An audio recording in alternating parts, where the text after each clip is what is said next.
வாழை நார் இருக்கு பாருங்க, வாழை நாரில் நூலில் கட்டாதீங்க. வாழை நாரில் மலர் தொடுத்து இறைவனுக்கு அணிவிக்க சகல தோஷங்களும் போகும். கடந்த காலம் வரையில் அப்படி தான் இருந்தது. இப்போ பெரும் நூல் எல்லாத்தையும் கட்டிக்கிட்டு இருக்கோம் வீட்டில். அப்படிலாம் செய்யக்கூடாது.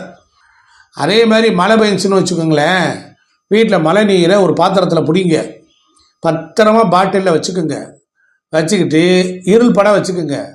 அதுக்கப்புறம் அந்த நீரை எடுத்து குளிச்சிங்கன்னா சகல தடைகளும் போகும். மழை நீர் வந்துச்சுன்னா சங்கடப்படாமல் பிடிங்க. கோடை மழையில் நனைங்க, பருவ மழையில் நனையாதீங்க.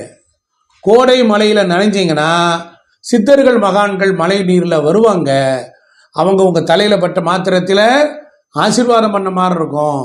மழை நீரை சேமித்து வச்சு குளிச்சா சகல பாவம் பீடை எல்லாம் போகும்.